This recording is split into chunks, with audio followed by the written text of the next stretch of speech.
Break के बाद आपका स्वागत है। दुनिया के लाखों लोगों को टेस्ट ट्यूब की मदद से औलाद का सुख देने की पहल करने वाले ब्रिटेन के प्रोफेसर रॉबर्ट एडवर्ड्स को उनके योगदान के लिए नोबेल पुरस्कार से सम्मानित किया गया। हालांकि इसकी पहल 32 साल पहले भारत में भी की गई थी, लेकिन सफल प्रयोग के बावजूद भारतीय डॉक्टर्स को विवादों की वजह से आत्महत्या करनी पड़ी थी। IVF के लिए जो नोबेल पुरस्कार दिया गया है, लेकिन इसके लिए एक और हकदार कोलकाता के डॉक्टर सुभाष मुखोपाध्याय भी हैं, जो कि हमारे बीच अब नहीं रहे।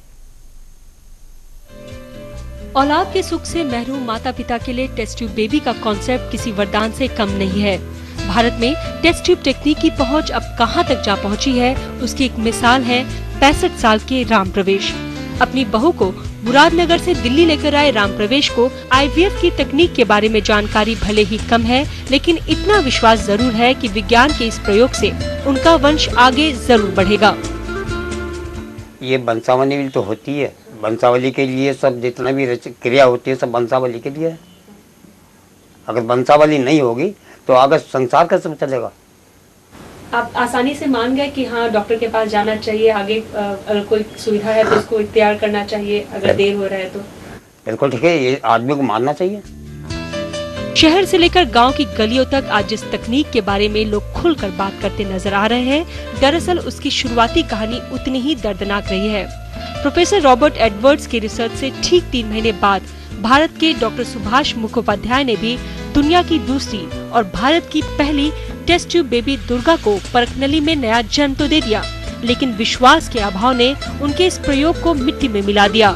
लेकिन आज वक्त बदल चुका है। ये विश्वास ही तो है कि भारतीय डॉक्टरों और तकनीक को विश्व भर में सराहा जा रहा है। IVF is a acceptable treatment. It is a affordable treatment. आज हम बात करें तो हमारे पास affluent people, educated people, office people, business people सब लोग आते हैं, जो लोग पहले इंग्लैंड अमेरिका जाते थे ट्रीटमेंट कराने के लिए। आज उनको ज़्यादा कॉन्फिडेंस है हम लोगों के ऊपर।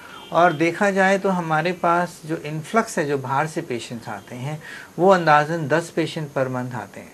जिन लोगों ने IVF ऑलरेडी इंग्लैंड अमेरिका में किया हुआ है, उनको सब कुछ पता है IVF के बारे में, still they come to us. One change of hands and then they know that doctors, जो Indian doctors हैं, they are emotionally involved. They will make efforts which the doctors abroad in the West they are unable to do. इस तकनीक के जरिए यह संभव हो पाया है कि बच्चे के जन्म में अगर कुदरत की मंजूरी नहीं भी हो, तब भी विज्ञान की मदद से हर माँ बाप की आस पूरी जरूर हो सकती है। इस वक्त दुनिया में तकरीबन 40 लाख बच्चों का जन्म इस तकनीक के जरिए हो चुका है और देश की बात करें तो भारत में तकरीबन 4 लाख बच्चे इस तकनीक के जरिए जन्म ले चुके हैं। लेकिन सबसे अहम बात है कि जिस तरीके से भारत का इतिहास IVF के लिए रहा है, उसे देखते हुए एक्सपर्ट और डॉक्टर तो यही कहते हैं कि अगर सुविधाएं बढ़ा दी जाएं तो भारत का भविष्य और भी ज्यादा IVF के क्षेत्र में सुनहला हो सकता है। इस समय दिल्ली से कैमरामैन RK के साथ रश्मि कुमार।